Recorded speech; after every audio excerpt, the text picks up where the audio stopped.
are being eroded. The UK government is treating the Scottish government with contempt. Contempt? Uncompromised to boot. Jesus. I'm not even going to validate contempt with a response. I mean, come on, the fuck. The Ben Bill, the court cases, the never-ending court cases, the appeals, etc. Come on now. It's getting predictable, man. Idiotic nonetheless, but predictable for all that. I mean, what could possibly be up next in relation to the carnage on display here? We've already had compromise, as we can see in this screen, and I love how the compromise seems to turn into compromises whenever he's elaborating, but yet when he's describing said compromise, or the plural terminology, compromises, to kind of, well, I presume, add some shock and all, make it look like they've rejected multiple compromises. He only ever refers to the initial compromise, which was rejected, what, 2 years ago, near enough now? Still using the fucking compromise argument. What could possibly be after that? Ah, dearie me. Surely it's the jugular after this. He's almost finished the Parliament off. It's gonna have to be the voice been ignored routine. Surely not. We seek compromise. Our voice, Scotland's voice, is sidelined. This government should wake up to the reality. Scotland knows who is leading in their interests, and Mr. Speaker, it is not the government in Westminster. Oh, yeah. I suppose if you like the idea of globalisation, global citizenship, UN-enforced communism, bug consumption, Patrick Harvey's job-creating energy, lacking wind turbine regime, or better yet, New Scots moving in next door en masse, or a thin-lipped dictator, then you might be inclined to think that Beta Blackford gives you a second thought from time to time, but of course, he doesn't give a fuck. The SNP don't give a fuck. They're globalists masquerading as compassionate and inclusive nationalists, or internationalists, my mistake. The reality of the matter is, if they cared even the slightest, they wouldn't sell you this falsehood of independence to get you to sign up to all the aforementioned and much, much more. You know? And it comes to something when Tommy Sheridan is even criticising the SNP's actions as of late. The man who claims there was 250,000 people marching in Edinburgh last Saturday, when there was about 13,000 odd. I mean, even if we're going to be generous and say 20,000, it sure as fuck wasn't 250,000. But of course, it's here nor there.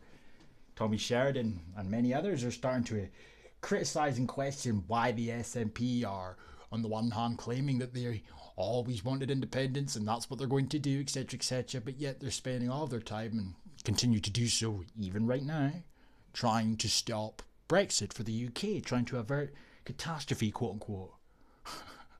Catastrophe.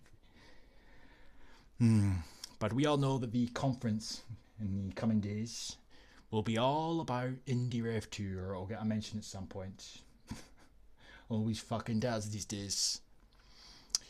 Anyway, Beta Blackford wasn't quite finished there after this. After the carnage on display at Westminster. He went out for a wee breather, posed for the photo. But we have an article here. Ian Blackford says Scottish independence vote has to happen next year. Okay. So, let's see why it has to happen next year. Beta Blackford, who gives the main speech in Aberdeen on Sunday, and I just have to tell you all, I am so excited for this speech. I really cannot contain my excitement. It is going to be remarkable. I have everything set up in accordance for the day, so it goes off without a hitch. I'm so truly excited. It's going to be great. Anyhow, he told the political website the party was ready for Indie Rev 2. That's great. Now, the only problem with that is that you've got no mandate. Oh, fuck. What are we going to do?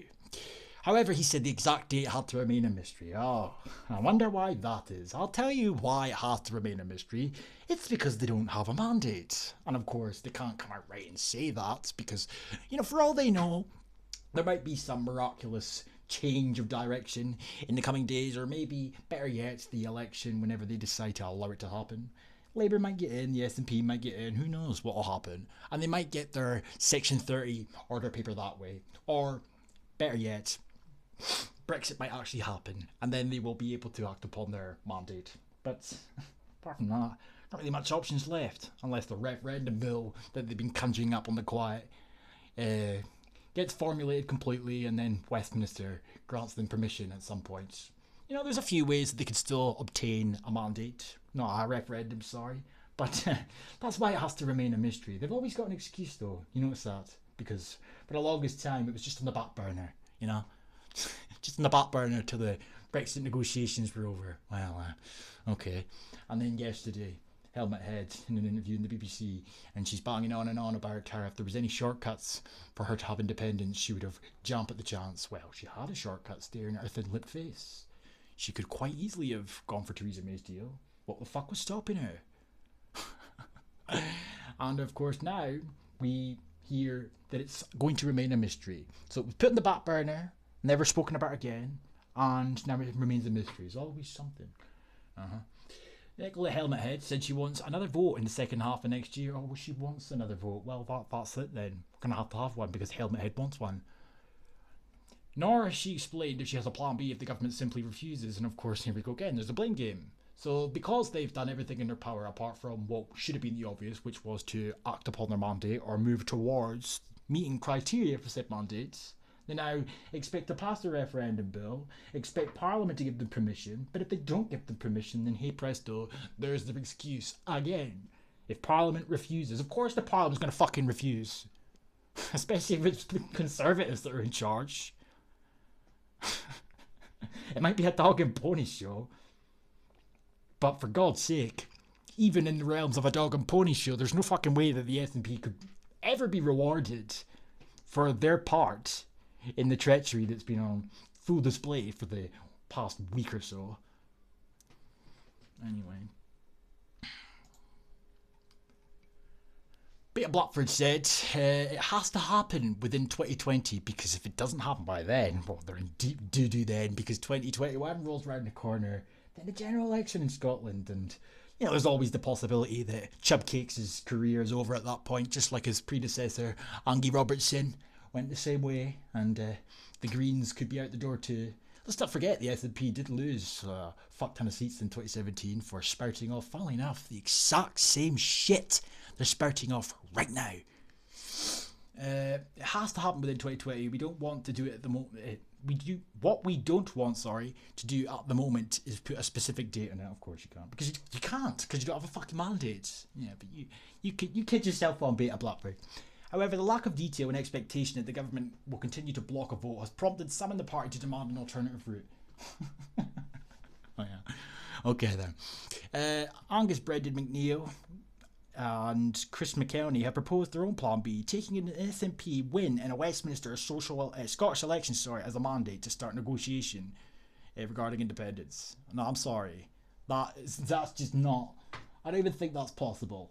It's an absolutely ludicrous proposal. Disregarding the obvious fact of the matter, which is the SNP have no real competition in Scotland. So it's a no-brainer that they will get a high proportion of the seats unless something drastic happens up here. You know, the surge in support for independence in 2015 and 16, and Helmet Head was able to fucking shoehorn in a bunch of progressive rhetoric that nobody batted an eyelid to, and now they're starting to see it come into full fruition. They didn't know that they were signing up to that shit. You know, they could literally put anything in their mandates. The pair may try to use a technical device at the start of the conference on Sunday to oppose the agenda unless their idea is debated. You better not disturb what I'm really excited for. I just cannot wait to hear Beta Blackford talk all about whatever he wants to talk about on given day. Please do not disrupt Beta Blackford's speech. I'm really excited. It's going to be great. So, what else have we got? Helmet Head repeated her opposition to the idea, saying there was no shortcut to independence. Her party had to demonstrate majority support because that's the only other bit of your mandate criteria that you're actually able to possibly meet, potentially, as long as you continue to do what you do best and lie through your thin-lipped fucking face. You know, you can't, for the time being, operate on the basis of circumstantial change because there's not been any. You can't say that we've been dragged out of Europe against our will because you've seen to that, or your Rainbow Unicorn delegates did, but you could potentially, possibly, hypothetically, in theory, it's a bit out there, but you could potentially get it to appear as if there was a majority in Scotland that want what you want. And that could potentially open the door to your mandate. But I think that's a bit far-fetched. The SNP could and has won a majority seat, yada yada. If I wanted to try and argue we wanted to become independent on that basis, however, nobody in Europe would listen to me. Beta Blackford added, my simple message would be that we have the mechanism which is there for us to get a referendum. Well, yeah, it's called a mandate that you